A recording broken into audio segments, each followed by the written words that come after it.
여러분, 40년을 한 이불 덮고 산 남편이 사실은 죽는 그 순간까지 저를 속이고 있었다면 믿으시겠습니까?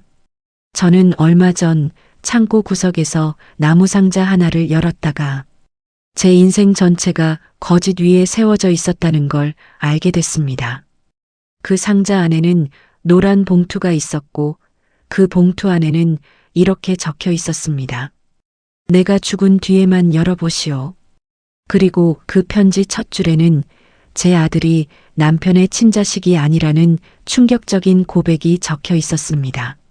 하지만 여러분, 이건 시작에 불과했습니다. 편지를 끝까지 읽어갈수록 저는 더 무서운 사실들을 마주하게 됐습니다. 남편이 진짜 숨기고 있던 건 그것뿐만이 아니었으니까요. 아이의 친아버지가 누구인지, 그리고 그 사람이 지금 어디에 있는지까지 남편은 모든 걸 알고 있었습니다. 70평생 살면서 이런 반전이 제 인생에 있을 줄은 상상도 못했습니다. 오늘 이 이야기 끝까지 들으시면 여러분도 가족이라는 이름 뒤에 숨겨진 진짜 사랑이 무엇인지 다시 생각하시게 될 겁니다. 시작하기 전에 부탁 하나만 드리겠습니다. 이런 사연 계속 듣고 싶으신 분들 구독과 좋아요 눌러주고 가주세요. 그래야 제가 힘을 얻어서 다음 이야기도 들려드릴 수 있습니다. 그럼 이제 진짜 이야기를 시작하겠습니다. 남편을 떠나보낸 지도 어느덧 3년이 흘렀습니다. 이 나이가 되면 시간이 어떻게 가는지도 모르게 흘러갑니다. 아침에 눈을 뜨면 제일 먼저 하는 일이 남편 영정 앞에 물 한 잔 올리는 일이었습니다. 그리고 혼자 밥을 먹습니다. 처음에는 그 밥 한 숟갈이 목에 걸려 넘어가지 않던 날도 있었는데 사람이 참 무섭습니다. 어느새 그것도 익숙해지더군요. 그날도 여느 때와 다를 바 없는 하루였습니다. 봄볕이 좋아서 창고 정리를 좀 해야겠다는 생각이 들었습니다. 자식들 다 출가시키고 남편까지 떠나보내고 나니 이 집에 남은 건 저와 오래된 살림살이들 뿐이었으니까요. 창고 안쪽 구석에 먼지 뒤집어 쓴 나무 상자 하나가 눈에 들어왔습니다. 남편이 젊었을 때부터 아꼈던 상자였습니다. 뭐가 들었는지 저도 정확히는 몰랐습니다. 남편이 살아있을 때도 그 상자만큼은 손대지 말라고 했었으니까요. 그 말이 늘 마음에 걸렸는데 이제와 생각하니 그게 다 이유가 있었던 겁니다. 상자를 열자 먼지가 뿌옇게 일어났습니다. 콜록콜록 기침을 하며 안을 들여다보니 낡은 사진첩 몇 권과 오래된 통장, 그리고 노란 봉투 하나가 들어 있었습니다. 그 노란 봉투 겉면에 낯익은 글씨체로 이렇게 적혀 있었습니다. 내가 세상을 떠난 뒤에만 열어보시오. 순간 저는 숨이 턱 막혔습니다. 손이 덜덜 떨리기 시작했습니다. 떨리는 손으로 봉투를 열었습니다. 안에는 편지지 몇 장이 곱게 접혀 들어 있었습니다. 그리고 저는 첫 줄을 읽는 순간 정말 숨이 멎는 줄 알았습니다. 여보, 우리 아들은 내 친자가 아니오. 머릿속이 하얗게 변했습니다. 그런데 저를 진짜로 무너뜨린 건 그 다음 문장이었습니다. 그리고 여보, 나는 그 아이의 친아버지가 누구인지도 알고 있어. 저는 그 순간 편지를 떨어뜨릴 뻔했습니다. 남편은 단순히 아들이 자기 친자가 아니라는 사실만 알고 있던 게 아니었습니다. 그 아이의 진짜 아버지가 누구인지까지 처음부터 다 알고 있었던 겁니다. 심장이 미친 듯이 뛰기 시작했습니다. 그럼 남편은 대체 언제부터 어디까지 알고 있었던 걸까요? 그리고 그 사람은 지금 어디에 있는 걸까요? 저는 편지를 붙잡은 채 그 자리에 주저앉았습니다. 눈앞이 아득해졌습니다. 40년을 함께 산 남편이 죽고 나서야 저는 제가 얼마나 모르고 살았는지 처절하게 깨닫기 시작했습니다. 떨리는 손으로 다음 장을 넘겼습니다. 편지는 그 뒤로도 계속 이어졌습니다. 그리고 그 뒷이야기는 제가 상상했던 것보다 훨씬 더 잔인하고 훨씬 더 슬펐습니다. 편지는 믿을 수 없는 이야기로 이어졌습니다. 남편은 이렇게 적어놨습니다. 결혼하고 얼마 지나지 않아 우연히 제 오래된 편지 뭉치를 정리하다가 모든 사실을 알게 되었다고 했습니다.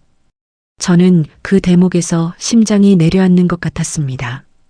제가 결혼 전에 만났던 사람, 집안의 반대로 헤어질 수밖에 없었던 그 사람의 이름이 편지 속에 적혀 있었기 때문입니다.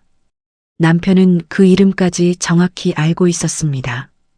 저는 그 이름을 보는 순간 온몸이 얼어붙었습니다. 그 사람은 제가 결혼하고 나서 얼마 안 돼 갑작스러운 사고로 세상을 떠났다고 들었던 사람이었습니다. 저조차도 그 사람과의 인연이 이렇게까지 이어질 줄은 몰랐습니다. 그런데 남편은 그 사실을 알면서도 40년이 넘는 세월 동안 저에게 단 한 번도 묻지 않았습니다. 단 한 번의 원망도, 단 한 번의 추궁도 없었습니다. 편지에는 그 이유가 적혀 있었습니다. 당신이 얼마나 죄책감 속에서 살아갈지 알았기 때문이요. 그리고 그 사람은 이미 이 세상 사람이 아니었으니 내가 원망한다고 달라질 것도 없었소. 이 문장을 읽는데 눈물이 왈칵 쏟아졌습니다. 남편은 저를 원망하는 대신 제가 짊어질 죄책감을 걱정했던 겁니다. 심지어 자신이 알게 된 그 순간부터 죽은 사람을 미워하는 것조차 부질없다며 스스로 마음을 접었던 겁니다.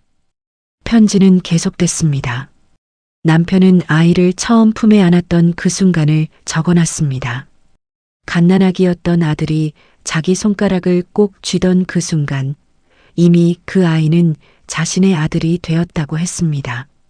핏줄이 어떻든 그 아이의 친아버지가 누구였든 상관없이 그 순간부터 진짜 아버지가 되기로 마음먹었다고 말입니다. 그리고 그 뒤로 이어지는 문장들이 저를 더 무너뜨렸습니다. 아들의 초등학교 입학식 날 남편은 회사에 반차를 내고 제일 앞줄에서 사진을 찍어줬습니다. 아들이 군대에 갈 때는 입대하는 날 새벽까지 뜬 눈으로 앉아 있었습니다. 아들이 결혼하던 날 남편은 혼주석에 앉아서 세상에서 제일 자랑스러운 표정을 짓고 있었습니다. 심지어 아들이 사춘기 시절 방황하며 대들었을 때조차 남편은 단 한 번도 내가 진짜 내 자식이었으면이라는 말을 입에 담지 않았습니다. 저는 그 대목에서 완전히 무너졌습니다. 왜냐하면 저는 기억하고 있었기 때문입니다. 아들이 사춘기 때 남편에게 모질게 대들던 그 밤 남편이 방에 들어가 혼자 눈물을 훔치던 뒷모습을요. 그때 저는 그저 남편이 서운해서 그런 줄로만 알았습니다. 하지만 이제와 생각해보니 남편은 그 순간마다 스스로에게 되뇌고 있었던 겁니다. 이 아이는 진짜 내 아들이라고 흔들리면 안 된다고 말입니다. 편지 마지막 문장은 이랬습니다. 친아들이 아니라는 사실보다 함께한 그 모든 시간이 나에게는 더 소중했소. 그리고 여보, 그 사람 목까지 내가 2배로 사랑했다고 생각해 주시오. 저는 그 편지를 붙잡고 오열했습니다. 40년을 함께 살면서 저는 남편이 그런 무게를, 그것도 2 사람 몫의 사랑이라는 무게를 혼자 짊어지고 살았는지 전혀 몰랐습니다. 그날 이후로 저는 잠을 이룰 수가 없었습니다. 남편이 그렇게 큰 비밀을 혼자 짊어지고 살았다는 걸 알고 나니 그동안 제가 보지 못했던 것들이 자꾸 눈에 밟혔습니다. 남편이 가끔 혼자 마당에 나가 멍하니 하늘을 보던 모습, 밤늦게 서재에서 혼자 불을 켜놓고 앉아있던 모습들이 하나씩 떠올랐습니다. 그때는 그냥 나이 들면 다들 그러려니 했습니다. 하지만 이제 와서 생각해보니 그건 외로움이었습니다. 아무에게도 말할 수 없는 비밀을 혼자 끌어안고 살아가는 사람의 외로운 말이었습니다. 저는 다음 날부터 남편의 서랍을 하나씩 열어보기 시작했습니다. 이상하게 그렇게라도 하지 않으면 견딜 수가 없었습니다. 서랍 안에는 오래된 병원 영수증들과 생활비를 적어놓은 메모들이 있었습니다. 그리고 그 밑에서 낡은 일기장 하나를 발견했습니다. 제가 전혀 모르고 있던 일기장이었습니다. 떨리는 손으로 일기장을 펼쳤습니다. 그런데 일기장 사이에서 뭔가 툭 떨어졌습니다. 오래된 사진 한 장이었습니다. 저는 그 사진을 보고 또 한 번 얼어붙었습니다. 제가 젊었을 때, 그러니까 남편을 만나기 전에 찍었던 사진이었습니다. 그리고 그 사진 뒷면에는 남편의 글씨로 이렇게 적혀 있었습니다. 이 사람 목까지 내가 지키겠다고 약속했다. 저는 그 순간 무릎에 힘이 풀려 주저앉았습니다. 남편은 단순히 진실을 알고 침묵한 게 아니었습니다. 그 사람의 사진을 몰래 간직하면서까지 그 사람의 목까지 책임지겠다는 다짐을 매일같이 되새기고 있었던 겁니다. 어떻게 그런 마음을 40년 동안 유지할 수 있었을까요? 저는 감히 상상조차 할 수 없었습니다. 일기장을 마저 넘기니 이런 문장들이 빼곡히 적혀 있었습니다. 오늘도 아들이 웃었다. 여보가 행복하면 됐다. 그거면 됐다. 비밀은 내가 죽을 때까지 가져가겠다. 이건 내 몫이다. 저는 그 문장들을 하나씩 읽으며 가슴이 미어졌습니다. 남편은 자기 마음속 짐은 전혀 내색하지 않고 오직 제가 행복한지만 걱정했던 사람이었습니다. 일기장 뒷부분으로 갈수록 남편의 글씨는 점점 흔들리고 있었습니다. 아마 건강이 나빠지기 시작한 시기였을 겁니다. 그리고 마지막 페이지에는 이런 문장이 적혀 있었습니다. 이제 몸이 예전 같지 않다. 혹시라도 내가 먼저 가게 되면 여보에게 그 편지를 남길 것이다. 죽어서라도 더는 여보를 혼자 짐지게 하고 싶지 않다. 대신 아들에게는 아들이 원할 때만 진실을 전해주길 바란다. 저는 일기장을 품에 안고 그 자리에서 통곡했습니다. 남편은 죽는 순간까지도 이 비밀을 어떻게 넘겨줘야 할지, 저와 아들을 어떻게 지켜야 할지 고민하고 또 고민했던 겁니다. 며칠을 고민했습니다. 이 사실을 아들에게 알려야 하는지 아니면 남편처럼 저도 무덤까지 가지고 가야 하는지 밤새 잠을 설쳐가며 고민했습니다. 남편이 일기장에 남긴 마지막 부탁, 아들이 원할 때만이라는 그 말이 계속 마음에 걸렸습니다. 하지만 저는 결국 결심했습니다. 남편이 평생을 걸고 지켜낸 그 사랑을 아들도 알아야 한다고 생각했습니다. 이건 감추어야 할 부끄러운 비밀이 아니라 오히려 세상에 알려져야 할 아버지의 진심이라고 생각했기 때문입니다. 저는 아들을 집으로 불렀습니다. 아들은 갑자기 부른 이유를 궁금해하며 찾아왔습니다.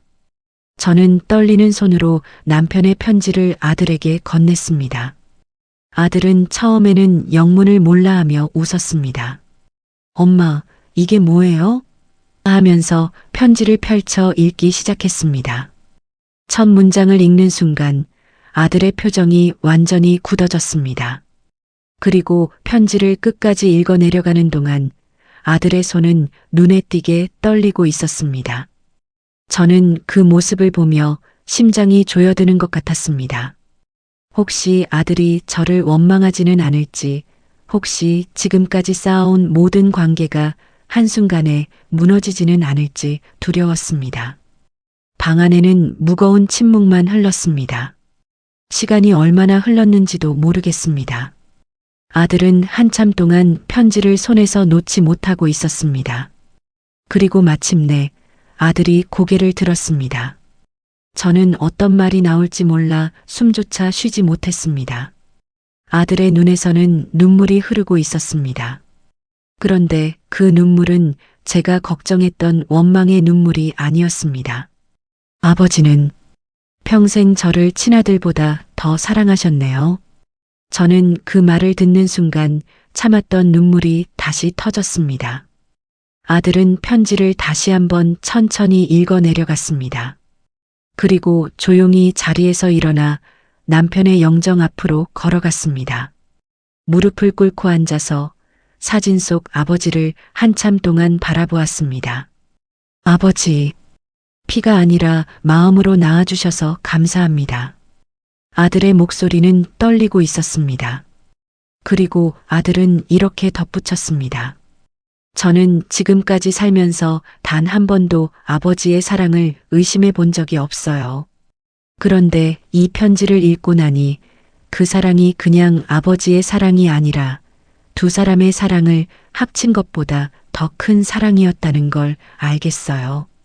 저는 그 순간 남편이 편지에 적었던 그 사람 목까지 2배로 사랑했다는 그 문장이 아들에게도 고스란히 전해졌다는 걸 느꼈습니다.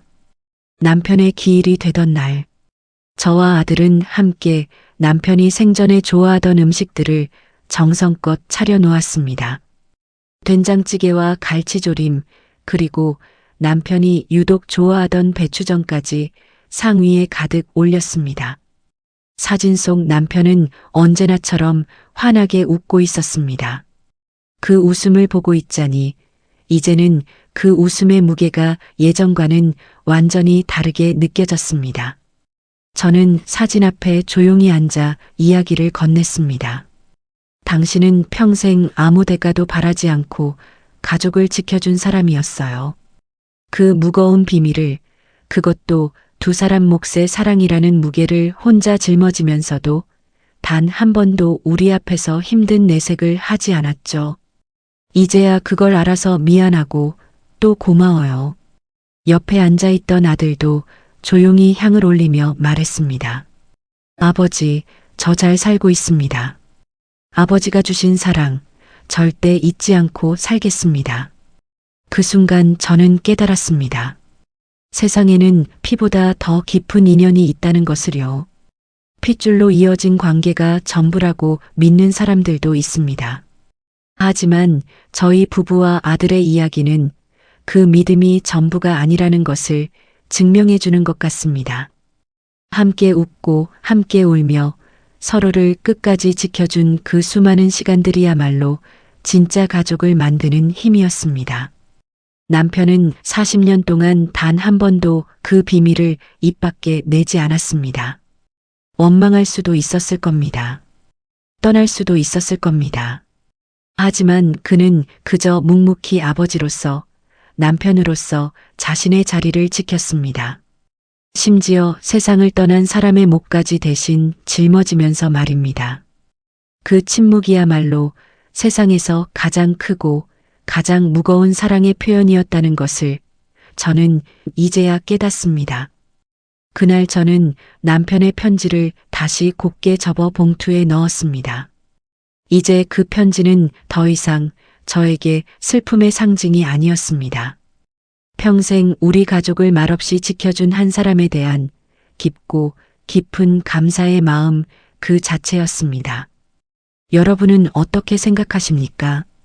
누군가는 가족을 피로 이어진 관계라고 말합니다. 하지만 저는 이제 확신합니다. 어떤 가족은 사랑으로 완성됩니다. 그리고 그 사랑은 때로는 40년이라는 긴 침묵 속에서 더 깊게 뿌리를 내리기도 합니다. 오늘 이야기가 마음에 와닿으셨다면 구독과 좋아요 부탁드립니다. 그리고 혹시 여러분의 가족 안에도 말하지 못한 진심이 있으시다면 너무 늦기 전에 그 마음을 전하시길 바랍니다. 다음 이야기에서 또 뵙겠습니다.